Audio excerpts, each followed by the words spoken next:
Jai Hind, my dear friends. Today is my true honor and delight and pleasure for bringing such eminent and amazing guests who we all revere, who need no introduction at all. You all know them, you all love them, you all look up to them, you all idolize them. Yes, I'm talking about Admiral Ramdas and Mrs. Ramdas, who need no introduction at all, who was the chief of the naval staff 90 to 1993. And of course, Ms. Ramdas, well, she's fondly known as Lolita Appa. That's what she would prefer to be known as, and she would like to be called that way, who was not only an admiral or the chief of the naval staff's daughter, but also the chief of the naval staff's wife later on, subsequently. Not just the daughter of the third ambassador to Burma, Indian ambassador to Burma, but also a very, very eminent personality herself who stepped out of a conventional environment to take up causes. And she is a very, very well respected activist who fights for secular values, education, and development, basically. So let us start with my favorite couple over here, Sir and Ma'am Jai Hind, and thank you for sparing time. Good. You got a good naval salute as well. Damn good. I appreciate that. Thank you, sir. Thank you very much. Sir, I love your sense of humor. Thank you very much for keeping. Yeah. Sir, I love your sense of humor. I beg your pardon? Sir, I love your sense of humor. In the morning when we spoke, and you were asking about, and sir, we would talk about your journey. He said, oh, well, my journey is about 88, 89 years old journey. So I will not take that much of your time to tell the journey. I love that humor, sir. Sir, Ogden Nash once had said, for all our viewers, Ogden Nash once had said, to keep your marriage brimming in the loving cup, to keep your marriage brimming in the loving cup, whenever you're wrong, admit it. Whenever you're right, shut up. So, so I wonder if never one thing. I'm just going to paraphrase that again because I think he missed some of what you said. Ogden Nash had said that to keep a marriage brimming, whenever you are wrong, admit it, and whenever you are right, shut up. Let it go as though you never happened. So, how much does that hold relevance in your life, ma'am? Because breaking Ali. Okay, ma'am. Let me try getting that. Let me try coming. Can you hear me now, ma'am? Your voice is breaking. There seems to be a network error. Can you hear me now, ma'am? We'll keep it here. Yes, now we can hear you, but in between, it sort of went back again. I don't know. Are we clear? You are very clear, ma'am. I can hear you. Still fine. Very audible, sir. Very audible, ma'am. Okay, fine. Okay. Well, we will guess what you asked us. No, sir. He's gone. Yeah, he's. Yeah. Sir, I would like to ask ma'am and you both. In fact, let's start from. You can proceed now with. Sir, ma'am, incidentally, your father's name is also Ramdas comes in his name as well. Admiral, your father. So tell me, was Admiral Ramdas and your father ever serving at the same place where you met, or how did you meet actually?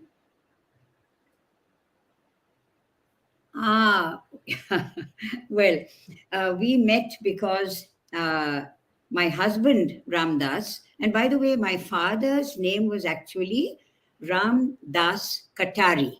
So Katari was the surname, and his name was spelled Ramdas. separately DASS. That was his name.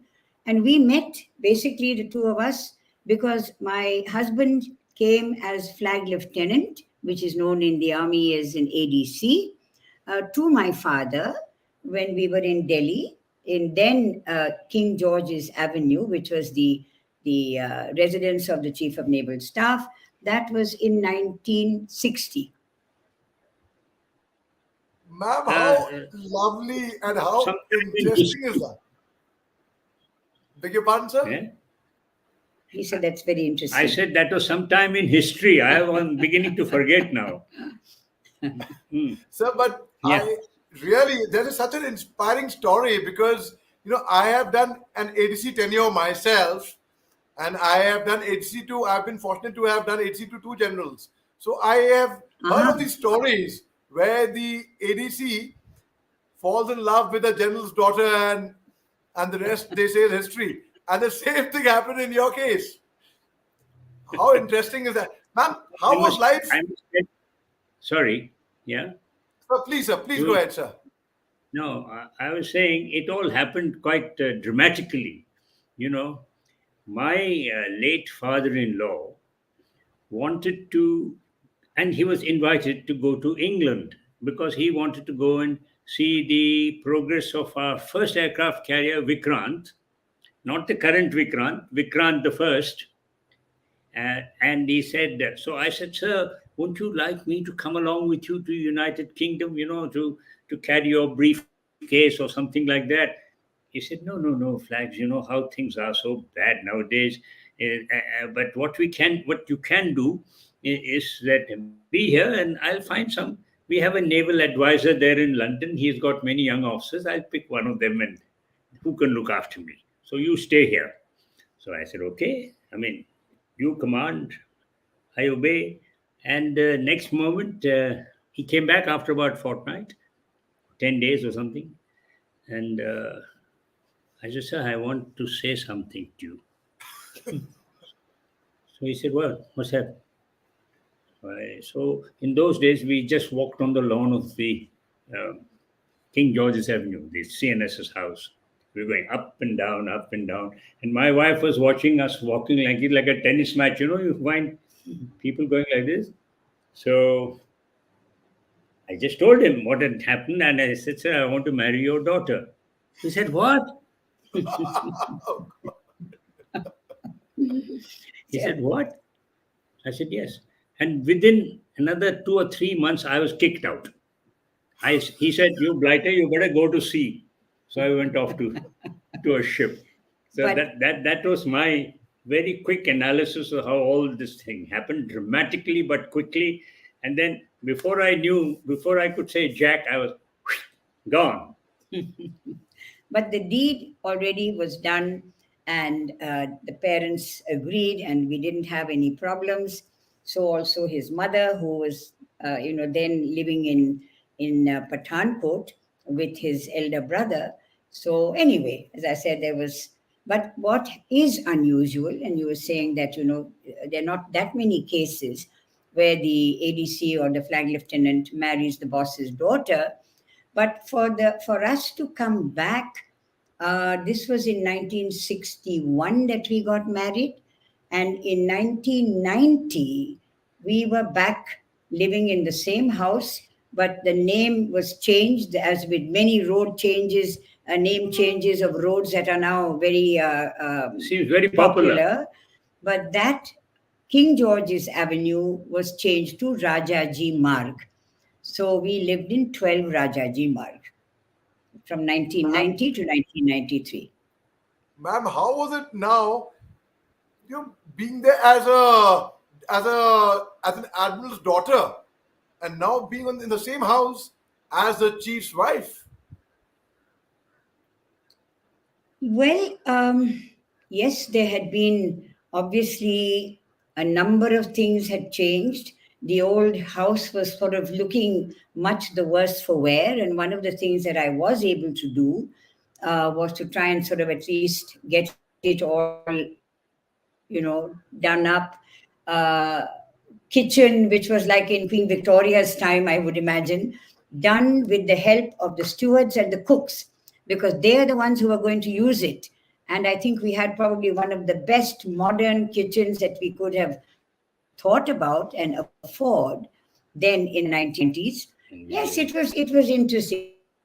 It was an interesting time, because by the time we came to live there, many things had changed in India. Had been very involved by that time with the women's movement. You said activist. Yes, I had very much been involved with that. And it's been very interesting because I had a husband who was supportive of a lot of my concerns, my interests, and so on. And I think that was probably one of the biggest changes. I would say that women were given much more, as you might know, actually, came into the service. And the Navy was the first service that actually started, so to speak. So we talk about that. Well, that was cutting a Let's long go. story short. Primarily for Ali Sahab. नहीं तो न- So what happened was that, as she narrated, it gave us an understanding about some few things which are very contemporary at that time. Very much. There are many other things which I said, look, it has to change. And in fact, and those are the days we were a nation in the world, in balance of payments and the revenue in the exchequer. So there is a new motto I'm going to give you guys. It's called much more with much less. Yeah? In the case, to 1 week's imports, 1 week. So as fly on one wing if required, because we have to support the nation and bring it forward. And it did, slowly, slowly, slowly, as we know, history tells us, things have changed. Sir, let's talk about your 1971 war, where you got a Veer Chakra, and there was one of the enemy's submarine vessel was very, very close to your ship, and you repeatedly bombarded it, and it was destroyed subsequently, and you went beyond the call of duty. You were totally unmindful of your own personal safety, and of course, I mean, you took care of your men. So I would like to hear, our viewers would like to hear a bit about the time when you got your Veer Chakra, sir. Well, I'm almost forgetting that now, but since you have mentioned it, yes, we were deployed, we were originally in the Western theater. We were moved with the Vikrant, which was deployed in the Eastern theater. So we were acting as escorts primarily, and those days we were the most probably the most modern gunnery ships we had in the Navy, and they were brand new ships. They were in great shape. Give the name. And so that was the Bias that I commanded, INS Bias. Of course, now there is Bias the second.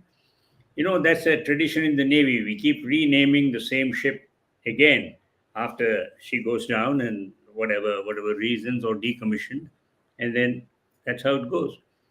And this was when submarine contact is told to you by your operators, you have to believe them, and we did.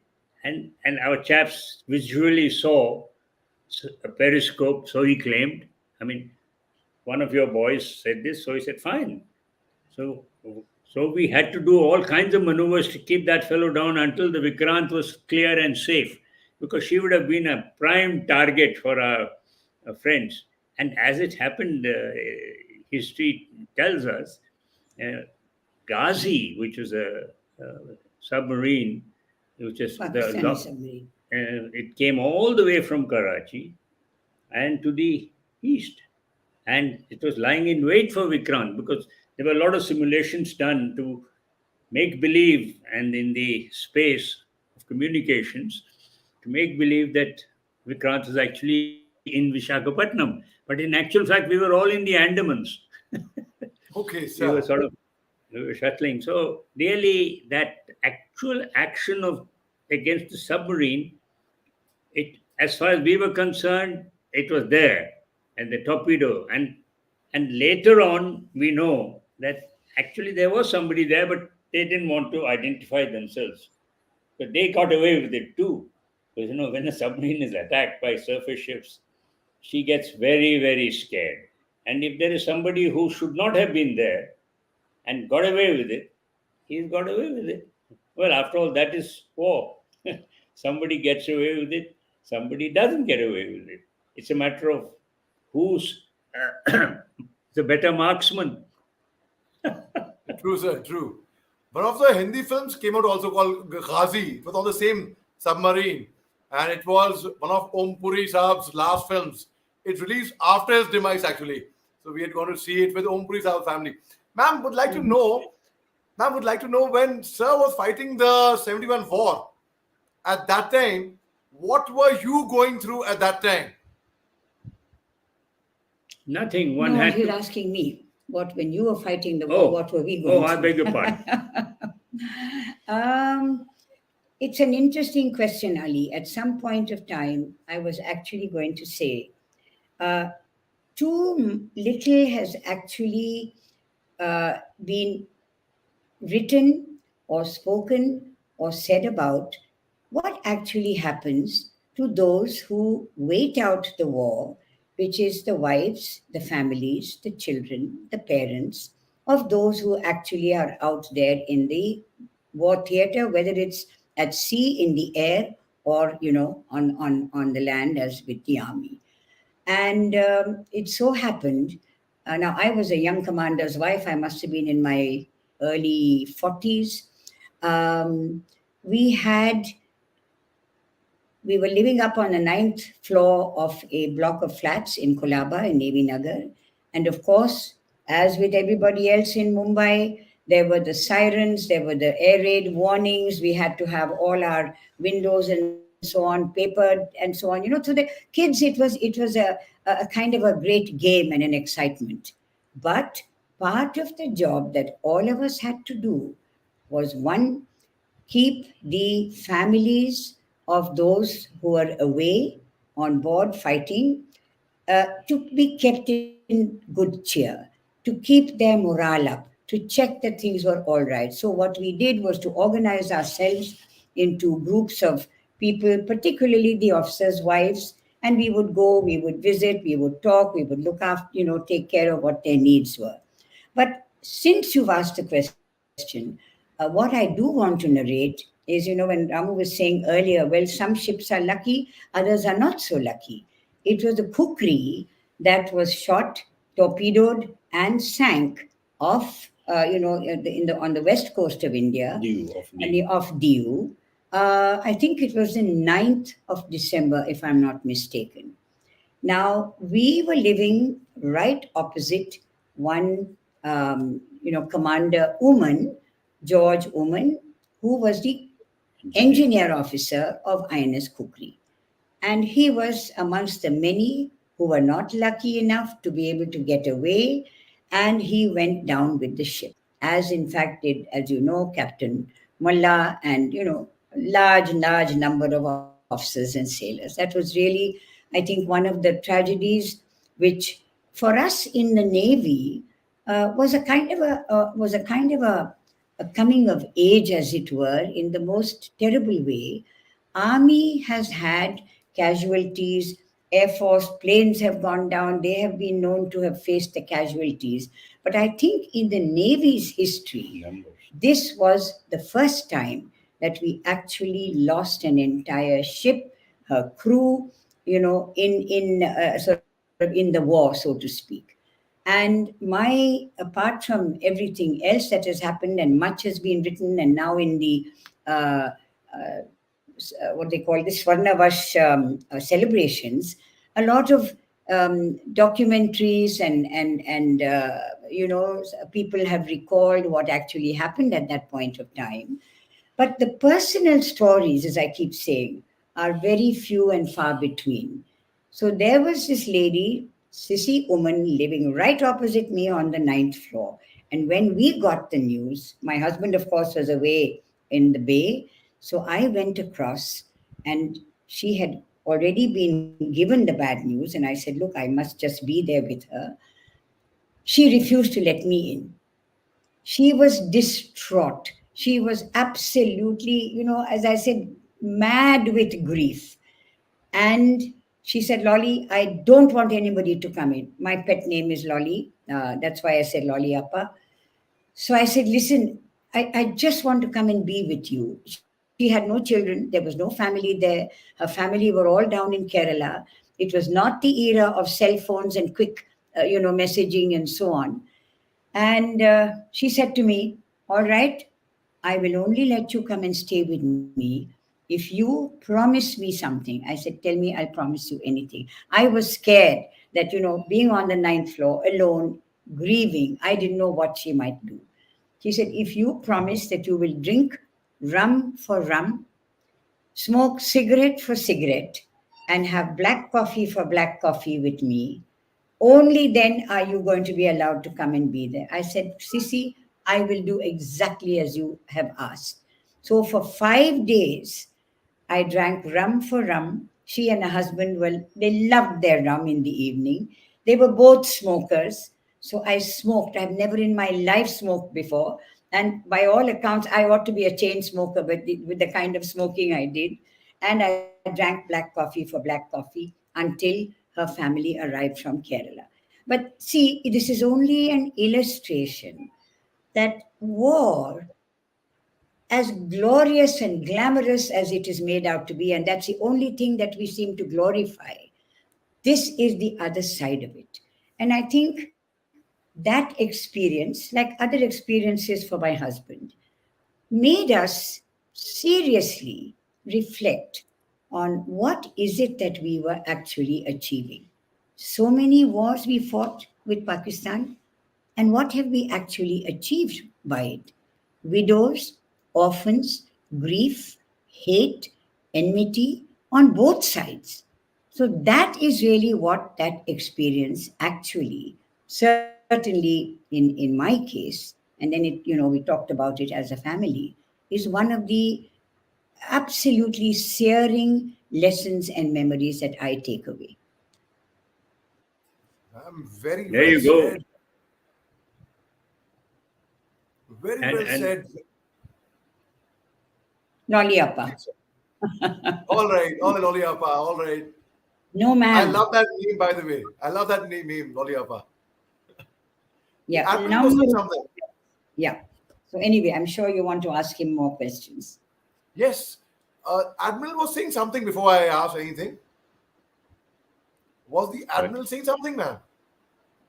I'm not sure about what. Okay. Was it Okay. you saying Fine, something? fine. Doesn't Yeah. matter. Huh? You no, go Sir, ahead. you You go no, ahead. so you please went go to ahead. the Royal Naval Staff College in UK to do your staff college from there. So we would like to Yeah, know your experience in UK when you were doing your when you went to the Royal Naval Staff College there. yeah, that's right. But before that, when you went to the You UK see, to the cadet, you right? you For see, midshipman. Yeah. no. I think we were we spent 2 years in Clementown, Dehradun. The first course we joined in January 1949. We went through two selection boards. Those days, there was fortunately no UPSC, otherwise we would have failed. But anyway, we we we got a preliminary selection board, then a final selection board, and then we were pushed into. At least we were offered, and we were who were the younger ones told that you will go to England if you Joined the Navy. join the Navy. So I put my hand up, and I was very young. But the only trouble was I was a little too young. I was only 5 feet nothing at my height. and my father had to give a written declaration that, and if he does not achieve the height of 5 feet 2 inches by the time he passes out from this place, you will have to pay for his entire training. So the old man took a great, risk. He signed. And you won't believe this. Every night I will stand against that wall in my cabin in the Admiral Camp 11 and measure my height and say it will go up by little like that, you see. And once I crossed 5 feet 2 inches, I wrote to my old man and said, "Look, don't worry, no more payment risk. You, I have crossed the barrier." So these were the kind of tensions that one went through and luckily came through. I've been very lucky all my life, and I am very grateful to whoever has done whatever he has done to become that. So this is how it is. Talk about England. That's what And England, we went straight from Clement Town, Dehradun, after passing out. I came and spent 2 or 3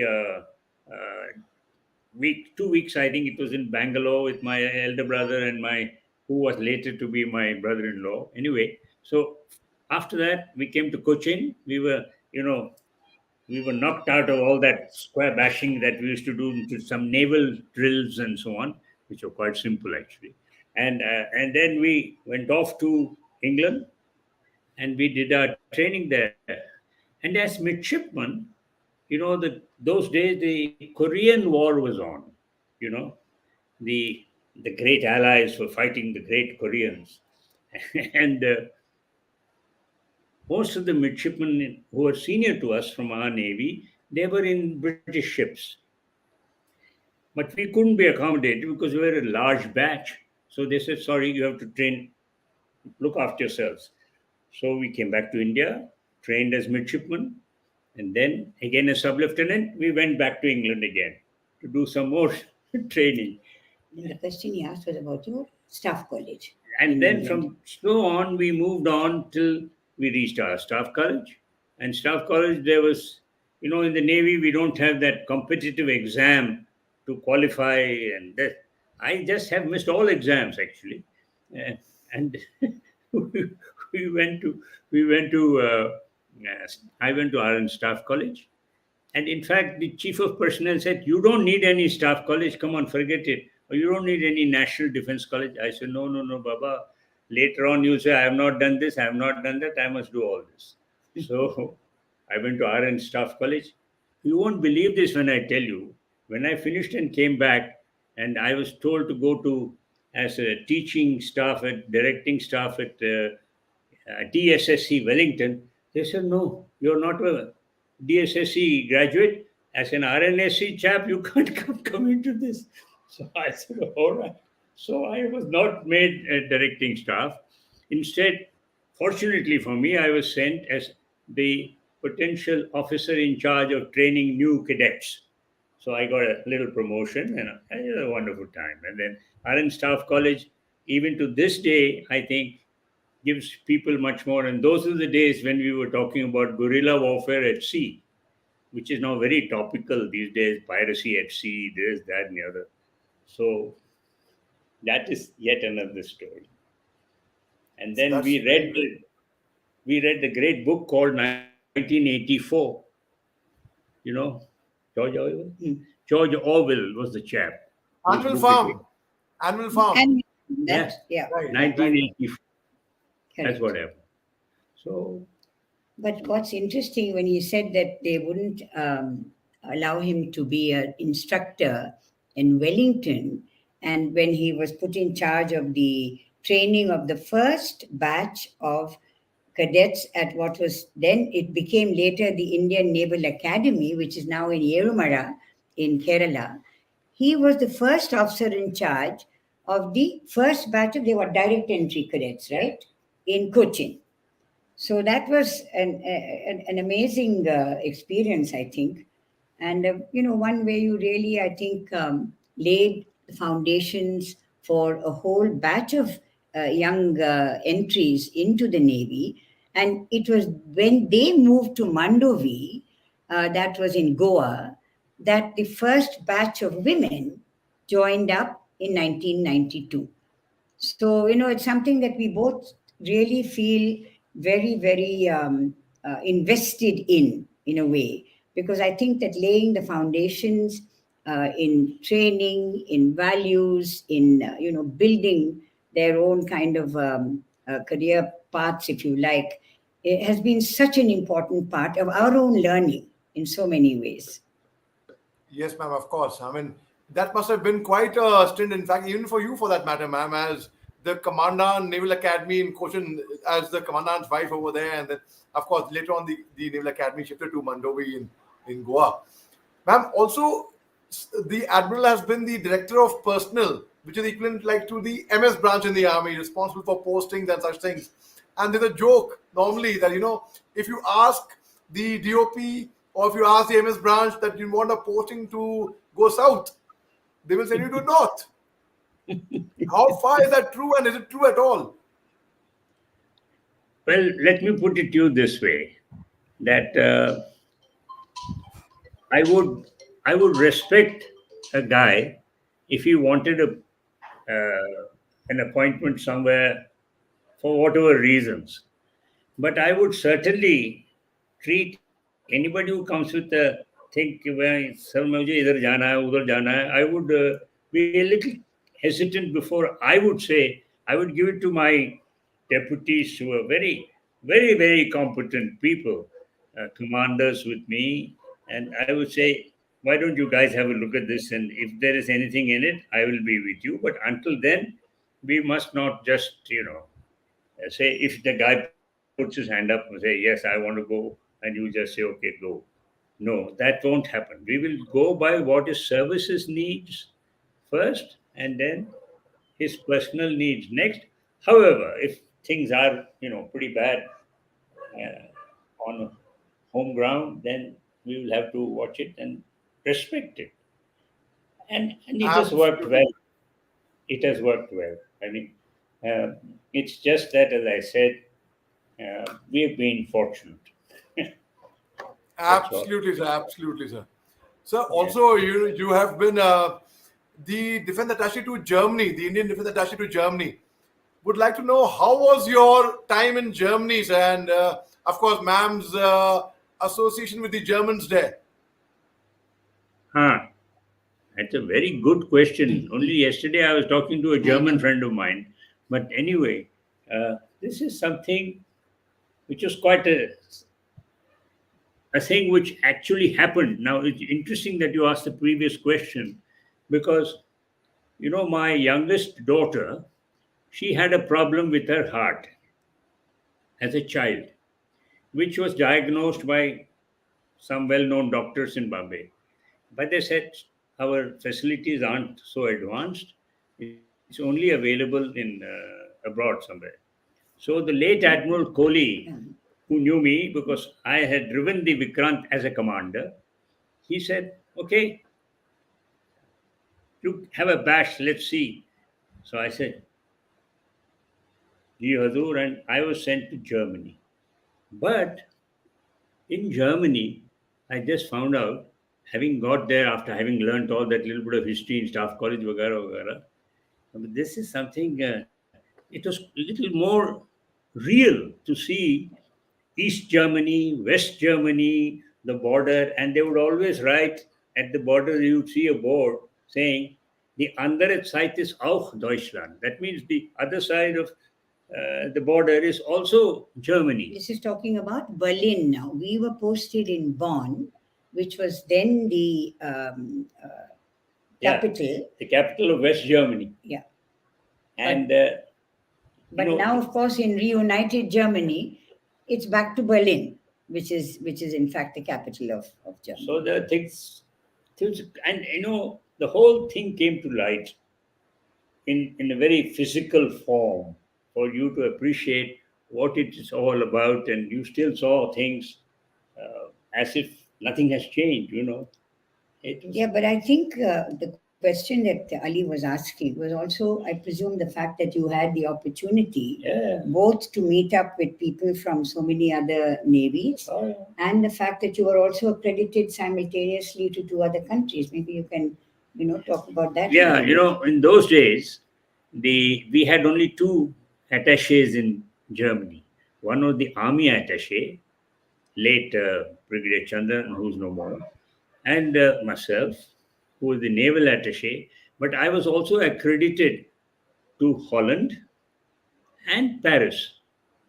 So I had Germany, Holland, and France, all three on my platter. So I didn't know which language to learn, so I learned nothing. Bonjour, comment allez-vous? Well, Kongan Talibu, yes, but certainly double Dutch, which he did not, have any chance of actually learning. But I do want to say one thing, which maybe he would probably elaborate on a little bit more. When we went to Germany, now this was 1974 when we traveled there, and the naval attaches from India, for some reason, had always been living in an apartment in what we call Little America. It was a kind of an American, enclave. And, so if we lived there, you would obviously have much more interaction with Americans. There was all you did your shopping there, you did everything there. You didn't really need to interact then with the local civilian German public. After a month or so of living there, we took a decision, which I think has been one of the best decisions we could have taken, and which I think every other naval attache following us has really been very grateful for. We did not want to live in Little America. Our time in Germany was intended to understand the Germans, to understand Germany, to understand their history, their culture, their realities. So we shifted. And since, of course, money was always short with the Indian, envoys everywhere, we had to move to a village which was just outside the city limits of Bonn. It was a village called Niederbachem, which meant that we also put our children into a local village school. So it was in a village that we lived for those 3 years. When the children went to German schools, it pushed us to learning the language, interacting with our neighbors. And I think it was that really gave us uh, insights. It also helped to make some of the closest friendships with German people, and which has actually stood us over the years. They're still friends with our children. And I think that for me was the big takeaway again that both of us and the children took. Because, you then began to really appreciate, understand, and at the same time, you did ask for what insights we took away. Today, at a time when many parts of the world are being compared to situations which were approximated to what was happening or what had happened in Hitler's Germany, we were privy to conversations with our friends who said, you know what, so many times our children today ask us the question, what were you doing at the time when all this was happening in the 1930s? And how come nobody spoke up? And they said, today we realize that we should have been asking those questions, maybe of our parents. And it was something which is again a lesson that we have never ever forgotten. Because I think that we too often remain silent when we need to ask the right questions of our political leaders. Very true, ma'am. Very well said. Very, very well said. As you were speaking, I was thinking of a hypothetical situation where your father was the ambassador to Burma. Imagine a situation where your father would have been the Indian ambassador to Germany and Admiral Ramdas being his naval attaché there. Yes. Those things, of course, it's very rare, really, that former service persons actually do get sent, as ambassadors anywhere. I mean, you can count on your fingertips, who they were within our memory span. But it's interesting that you talk about Burma, because my father was asked to go there because at that point of time, Burma was not one of those popular destinations for most people in the Indian Foreign Service, as it happened.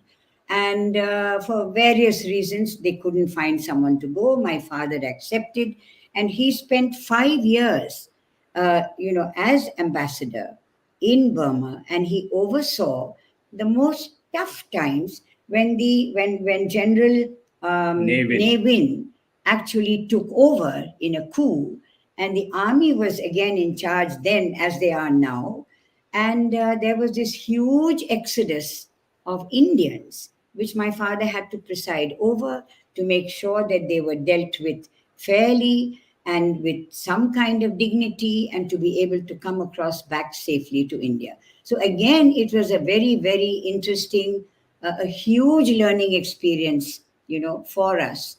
And I think, again, something that made all of us as a family much more appreciative of the importance of democracy, in our country and in our region. Yeah. Did you visit the Bahadur Shah's grave over there in Burma while you were there? I Bahadur did Shah's not. abode grave. No, Okay, I'm okay. afraid not. I did not, but I know my parents did. Yes, yes. All right, ma'am. Well, Bahadur And the Shah's. uh, Bahadur Shah Zafar. And the Yeah. Admiral was the Magsaysay's Award for Peace in the year 2004, and much after your retirement, sir. So you got the Magsaysay Award in 2004 for peace. So, sir, yeah, it's as very Ms. Ramdas, as uh, Walter Appa rightly said, interesting to bring that that back.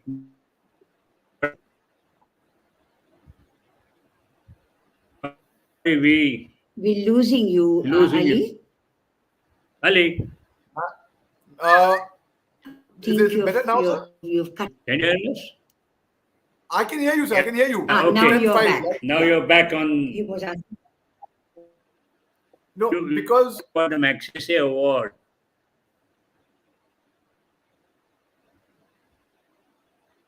Yeah, you've gone off again. Well, he'll come back now. sir, can you hear me now, sir? You could type now. Yeah, Yes, yeah, yeah. yes. Better Now, now. Yeah, we can hear as we had you got disconnected, now. Yeah, you please. ma'am, as we had got disconnected, then I suddenly recollected that the Admiral has done a course in communications, Ah, that too from UK. So I better get my communication in order.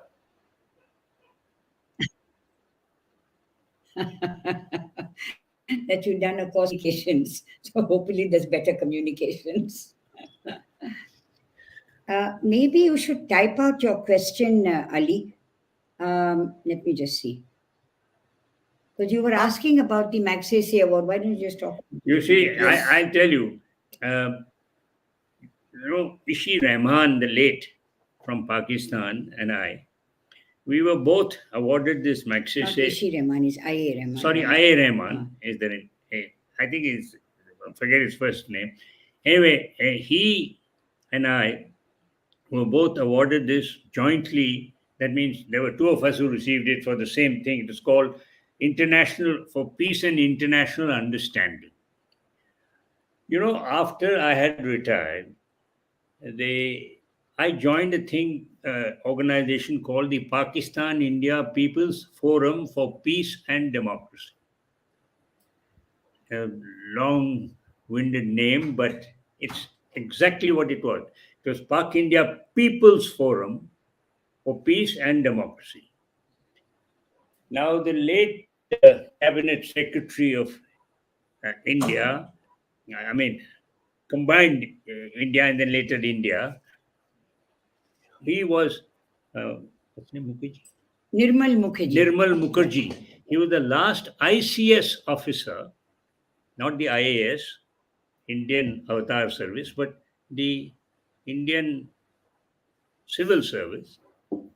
So Nirmal Da asked me, Ramu, listen, I would like you to join this. I knew he had a plan, but I couldn't quite know what it was. He was not too well. Anyway, so I joined, and Nirmal Da got me into the committee, whatever it was, and then I found myself I was actually officiating to take a delegation to Pakistan to Peshawar in 1996 or no, not Something like 96, sorry, 70, no, 96 or 7. No. 96 Yeah. or 97 it was.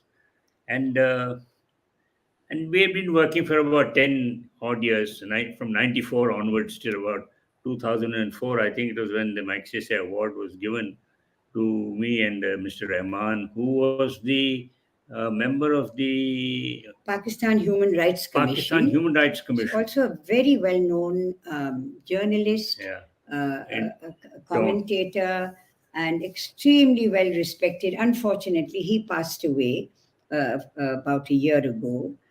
And I think just to add on to what Admiral's been saying, because many people have said, well, you were in the army services, you headed your service. Well, how is it that you ended up, working for Indo-Pak peace and relationship with each other and dialogue with each other? And as I was telling you about what happened with me after the kukri went down and I had to, deal with this question of personal loss, I think with probably happens with a number of us who finally, after you've finished your time in uniform, I think one does go through a process of a lot of reflection and introspection. And one of the things, as he kept saying to himself, he said, look, we have fought 3.5 wars with Pakistan. What have we actually got to show for it?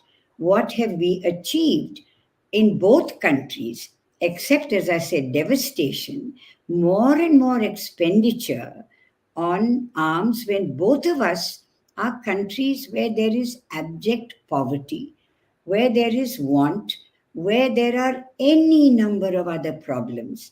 Instead of the monies that we spend on arming ourselves to the teeth and then killing each other, many times over, surely there are better ways in which we could both be addressing the common problems that we face. And I think that really was one of the things. And as I said, he wants to add something, but I do want to add another very interesting fact. After the 1971 war was over, the euphoria that everybody greets their returning heroes with, and especially those with gallantry awards. And Ramu is domiciled in Maharashtra because he happened to be born in Mumbai. So the Maharashtra government gave him a grant of the land in which we now have been living for the last 30 years. This was given in 1972. We couldn't come anywhere near here because we were in the service until 1993 when he retired. And then we decided, well, we have a choice. We didn't have a place anywhere except for my father's home in Hyderabad. And we said, why don't we just, be adventurous and get out there and see what we can do? So that is what brought us here. So in a very strange way, it's again part of the legacy of 1971 and the fact that in the last 30 years nearly over here, we have both spent time on building for peace, for dialogue between these two countries, between our own peoples in our country and also in the region. So it's been a different and an unusual trajectory for us. Very well said, ma'am. Very rightly said. And the Admiral has had the fortune of even representing India to Poland, to France. So, sir, right now, in fact, Poland especially, a lot of people who wanted to go to Ukraine, the journalists, they couldn't go initially. They went to Poland, they went to Romania, close by, and they were trying to cover the event from there. They were trying to report the event from there, sir. Sir, it's been such a pleasure speaking to ma'am and you, Loyalta Apa, to you and to the Admiral, and really grateful to you for your time. And I must say, I touch wood, by the grace of God, so your fitness is better than any youngster. You can give any youngster a run, even at this age, sir. As I have said, youngsters are the future, we are the past. So it's you, youngsters, you have to look after your future.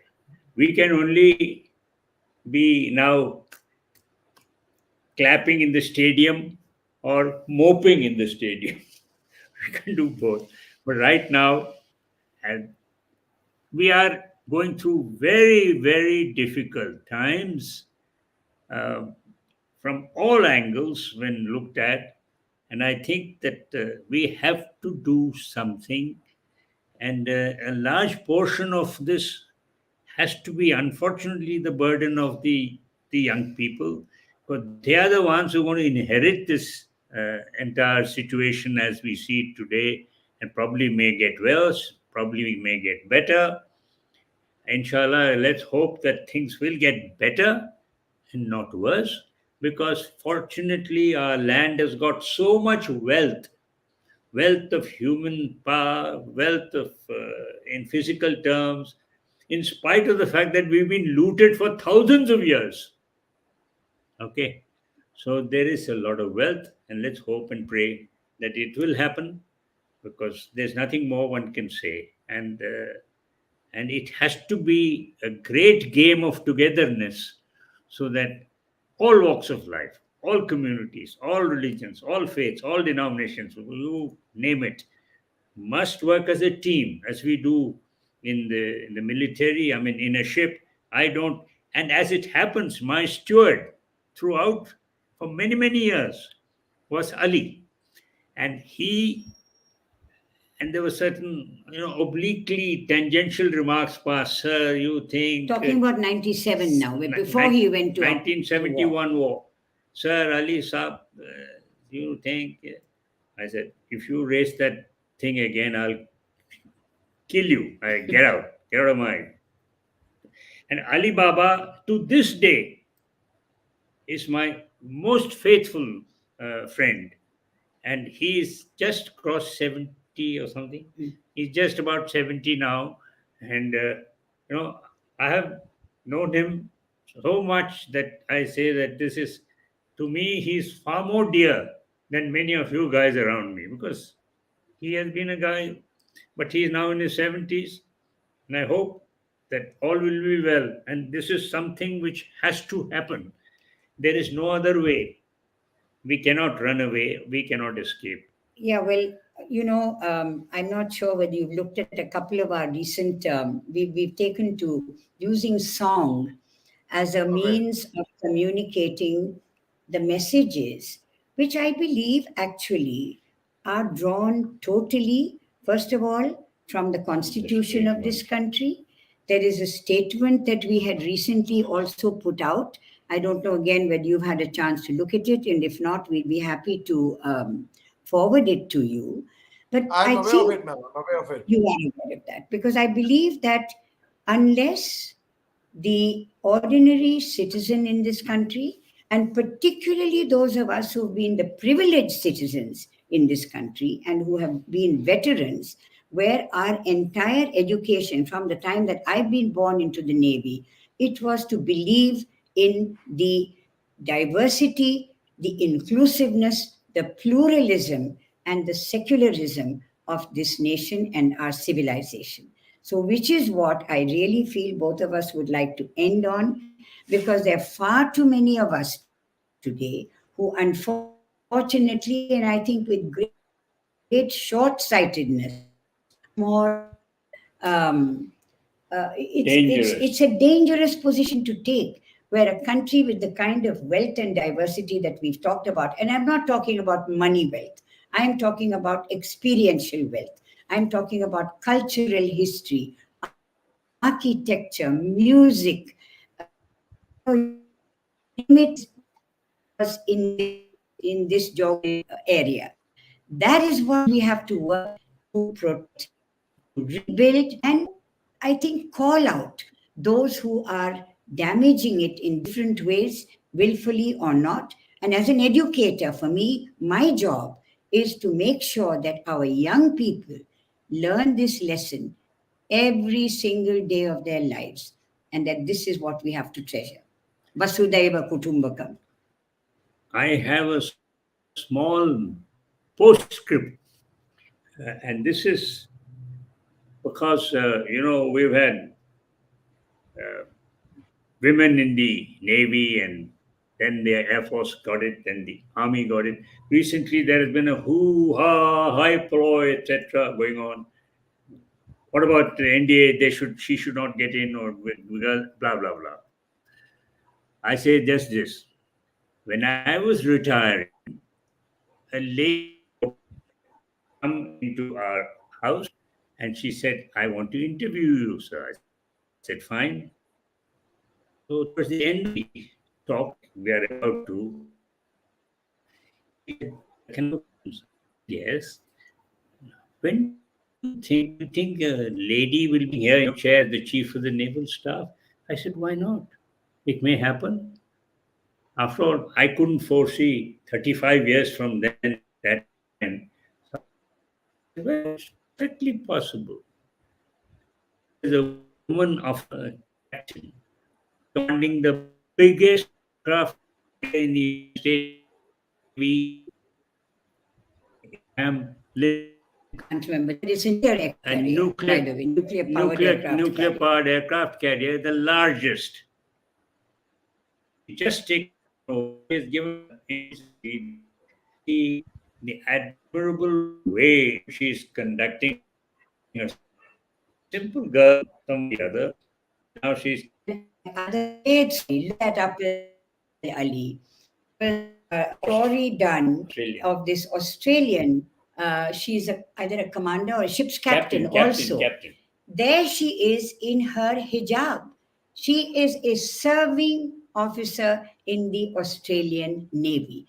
When all this nonsense was going on about, girls in hijab not being able to go to, college and so on, I sent this around to a number of people and I said, you know what? It does not do us any credit to be getting to look at the narrowest possible angles when other countries, other navies, other peoples are being able to look at it in a completely different manner. And my wife has worn a burqa when we went to Iran. Iran, absolutely. And our ambassador said she should not come with the admiral on an official visit when I was chief. So she said, nothing doing. I'm coming. And you know what happened? One quick word. I know you're looking at the time, but this is a story No. nobody else will ever tell. I have a lot of time. So I am only concerned about the admiral because the admiral told me that in case, because you might 88, get 89 tired. years, if you cannot do it in one part, we'll do it in a couple of parts. So I'm only concerned about your rest time. I'm enjoying it. I'm mesmerized listening to both of you, man. So when we used to go on, how various service chiefs go on official visits. Now that you mentioned Iran, we were invited to Iran, and I was so excited because I'd been doing a lot of reading. I have been traveling in my own right, as you said. Yes, I have been chair of the International Council for Adult Education of Greenpeace International. So my interests and my, as I said, experiences have been transnational, not just purely national. So when he came back one day from the office and said, I'm sorry, you can't come with me, because the ambassador to Iran, the Indian ambassador, said, there's no point in Mrs. Ramdas accompanying you because, she'll have to be in hijab. She won't be able to travel everywhere. So I would recommend that she doesn't come. But he, I'm afraid, did not reckon with the fact that Mrs. Ramdas was rather a stubborn woman. She said, I said, I'm very sorry. I'm willing to wear anything. I am going with you to Iran. There are very few people, and I'm now talking about 1992, 92, 93. So I'm afraid I got my way. I went with him. When the plane touched down at Tehran airport, that we were sitting right in the front row. Somebody came all in her mantle and her hijab, came up there very smartly, stood in front of us, and she saluted the admiral. This was an Iranian naval officer. Okay, me and she said, ma'am, I hope you don't mind, but I have to give you your headgear, and if you can just put this cape on. So I absolutely need to do that. Those were the most amazing, like 6 or 7 days that I have spent anywhere. Wearing the hijab and the mantle gave me entry into people, places, conversations that people would never believe were possible.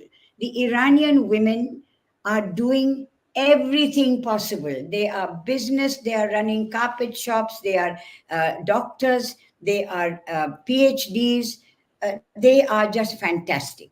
But they are playing a sensible, I think, tactical game, and talking about then, and I guess even now. Okay, if for now we have to do this, but we are able to achieve everything else that we want to do as women, as individuals, well, we are willing to put up with that. So that is what that visit taught me. I have written extensively on every single foreign visit that we have made, including the one to America in 1992 again, which was soon after, because we've talked about women coming into the Indian Navy. In America, they had just been getting over this. Again, I don't know whether you've read about it. You probably have. You are a very, very educated and obviously traveled young man. The tail hook incident. Have you heard about that, Ali? Of course, very much, ma'am. Very much, of The course. tail hook incident. Of course. So that is what how the women pilots and so on, and they were absolutely badly treated, sexually abused. It became a huge scandal all over America, and I think that the chief of naval staff then finally had to step down because it was so bad. But for me and for both of us, actually, the biggest learning was, gosh, we are beginning to admit women coming in the next whatever 6 months it was into the Indian Navy. We are coming from a very traditional society where the men-women relationship, taking orders from women at the best of times is difficult. But if there are women officers, how are men officers and sailors going to respond to this? So what I did was visit every possible office establishment, talk about this, ask what they had done, and that was how the gender sensitization module. I'm not sure about the other services, but we in the Navy, we, with a bunch of my educator friends, worked on this. We introduced this, one in Hindi to be used in Chilka, which is the Naval Sailors Training Establishment, and one in English to be used in Cochin for the Officers Training Establishment. And I am happy to say that till today, that is still in use. They've probably updated it, I am not sure. But this has made a big, big difference, both in the way that women are respected and treated, and also in the way that men folk are able to deal with the issue of serving side by side with women in the same service establishment. So, Ma'am, But very well said. I would like to share, since we are speaking on this, ma'am, I've got a bit carried away perhaps, but I need to share this anecdote with you. I mean, the year 2008, I had come from Nagaland to Delhi to lead the Republic Day parade, the Assam Rifles contingent of the Republic Day parade. And I right, had just met my wife at that time. We had just got engaged. And my wife was doing her MPhil, about to do a PhD, very progressive woman. In fact, my sisters are very, very progressive, doing much better than wonderful. me. My elder sister is a naval commodore's wife. In fact, he's serving in the navy. And Oh, who's that? ma'am, Commodore Rizwan Ali Shah, he's right now the defense attaché to Chile. Ah, how nice. Uh, Okay, so, so that time my wife asked me, why is it that only a gentleman officer leads the parade? I've never seen a lady officer leading the parade. And right, that time we had the second in command of the naval contingent, Commander Gauri Mishra. At that time she was lieutenant commander. We've kept in right. touch with a friend of mine. So she was the twice of the contingent. So Uh-huh. I was always into public speaking and comparing and such things. So I was invited by the chief of the army staff at his residence on 15th January. That's the army day, because the Assam Rifles does not march for the army day. So I was doing a Right. comparing on top of a tree. where the Right. President of India, the Prime Minister, the Defense Minister, Defense Secretary, the chiefs, all three service chiefs were there. And I mentioned that why is it that only a gentleman officer leads the parade? Why not a Correct. lady officer? And Right. we saw, after that, 11 years later, we saw a lady officer actually come down on Rajpath and lead the parade, Major Khushbu Kanwar. So now the Yep. trend they Yep. have to pick up. Absolutely. Absolutely. Well, these Well, things have to happen. Yeah. Change is happening for good, yes. sometimes not for good, but that's what we have to then engage with. But then, with all things, you'll always find a black sheep somewhere who goes wrong, who does things which he ought not to do or she ought not to do. But that is life. Yes, sir. So, with those words, if you can permit me to go and have some, yeah, ठीक है? Right, sir. And thank you very much. Sir, thank you very much, sir. Very Thank you nice. very much, ma'am. Lolipa, it was wonderful speaking to you, and thank you very much for sparing your time. Truly grateful to you, and thank you very much for giving me this honor. Thank you Great very much, talking sir. to you. And we're looking forward you, now. We've seen so many of your other interviews. We will look forward to watching some of them. And let's Right, remain ma'am. in Thank you. touch. He's gone. Thank you, ma'am. Jan, ma'am. Okay. Jan. Bye. Take care. Bye. Take care.